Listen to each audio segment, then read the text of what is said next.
The first prison boom in America began after the 13th Amendment was passed to abolish slavery in the South. Before that, the United States had no true prison system and instead used corporal and capital punishment to serve as punishment for most crimes committed. However, after the 13th Amendment was passed during the late 19th century, an extensive prison system was established along with black codes, which were used to criminalize black activity. Some crimes included loitering, and anti-vagrancy laws were used to target out-of-work blacks, which was a large number of blacks in the South. From the prisons, white landowners and railroad companies could lease the prisoners and use them for labor, creating a system highly resembling the slavery that blacks were only just freed from. With the effects of the black codes from the South being combined with the ghettos that freed blacks were forced to live in, they quickly became a target and scapegoat for the American justice system.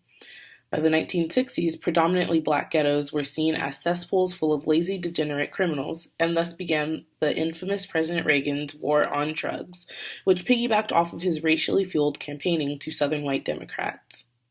With crack cocaine, a drug typically used in poor urban areas, criminalized 100 times more than powdered cocaine, its counterpart that was used more by CEOs in boardrooms, African Americans were once again harshly targeted by the law. To put that into perspective, someone could walk in with 100 grams of cocaine, powdered cocaine, and would receive the same sentence as someone who walked in with 1 gram of crack cocaine. And instead of making things better, President Clinton continued in the same trend of Reagan and began to further deepen the divides between African Americans and the rest of America. The Three Strikes Law was established, welfare was cut, and federal housing was denied to anyone with a criminal background, creating a monumental surge in homelessness among the black community. With no place to live, little to no voting rights to speak of, and a large majority of their population in prison, the African American communities in America continued to stay stuck in the second-rate citizen classification that post-slavery America thrust them into. Throughout American history and the prison booms that have happened, it is clear to see that crime has not been the main focus, but instead race and the subsequent socioeconomic status that typically comes along with it. Poor blacks were targeted first for being free, and then later for living in the squalor that racially fueled laws, policies, and public opinion had placed them in. Essentially, they were, and still are, being attacked for doing their best in the conditions they were forced into.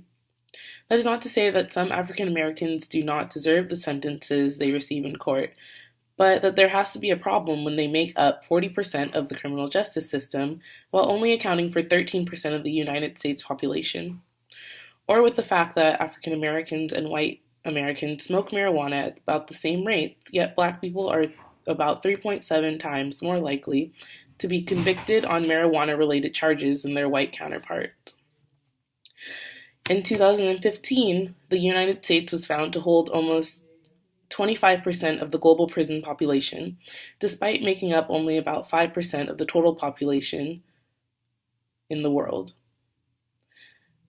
Even though the United States victimization rates were not that different from those of Western European countries. These numbers have only gone up since then as prisons become more and more crowded and overpopulated. This increase in incarceration in America has not slowed, even as prison rates began to drop. Therefore, I believe that mass incarceration does not effectively lower crime rates, but instead further impoverishes poor, predominantly African American urban areas, pushing their residents to criminal activity even more and fueling at a racially biased prison system. The United States prison system has done nothing but foster more crime and poverty in predominantly black communities, and has done little to nothing to help them prosper.